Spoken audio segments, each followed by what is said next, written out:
In April 2000, a supervisor and his 4 workers were engaged to perform cable laying work involving 4 manholes at a work site. Upon arrival, the workers opened manhole A and proceeded to pump water out.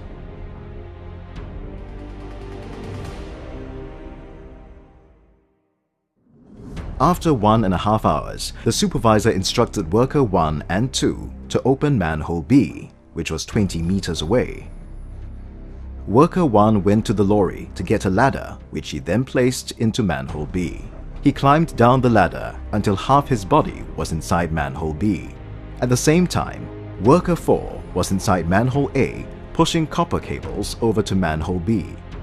After the cable was pulled over from manhole A to B, the supervisor instructed worker 1 and 3 to open manhole C, which was about 40 meters from manhole A. It was now after 6 p.m.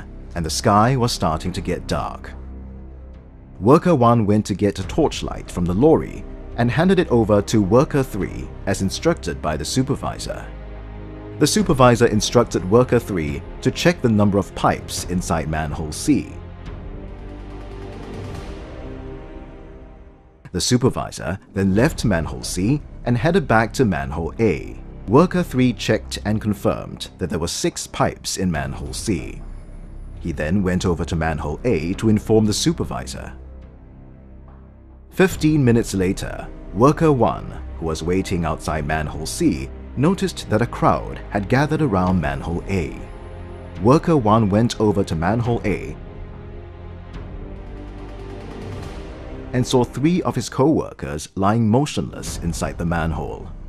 He noticed that worker 4 was the furthest away inside the manhole. The supervisor was found lying on top of worker 3. A simple cable laying job resulted in the loss of 3 lives. What went wrong? Lack of ventilation. No preparations were made prior to the underground cable laying work. The manholes were only opened on the day of accident. Mechanical ventilation was not used to supply fresh air into the manholes. Accumulation of toxic gases. When worker 4 was carrying out work in the manhole, hydrogen sulfide gas was released due to the agitation of water containing sludge. Hydrogen sulfide was allowed to accumulate due to the lack of ventilation after opening and during work in the manhole. No permit for entry. No one had applied for a confined space entry permit, and gas checks were not conducted to determine the level of oxygen, flammable gases, and hydrogen sulfide prior to entering the manhole.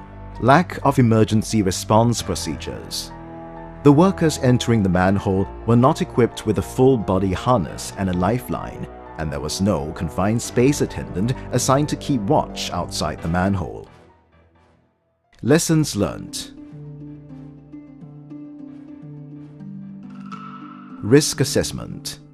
Risk assessment must always be conducted before starting work in a confined space. Appropriate risk control measures should be put in place before manhole entry is attempted. Mechanical ventilation. Before entry into the manhole, it is crucial to purge the space adequately to remove hazardous contaminants. Subsequently, continuous ventilation should be provided to maintain a safe work environment. Gas testing and monitoring of the manhole atmosphere. The manhole atmosphere must be tested by a confined space safety assessor. Workers can enter a manhole only if it is certified safe for entry. Workers should also be equipped with a personal gas detector to continuously monitor the atmosphere after entry into the manhole. Confined space entry permit system. Supervisors and workers must also ensure that the entry permit is valid, correctly endorsed, and that all the necessary gas checks have been carried out before entering the confined space.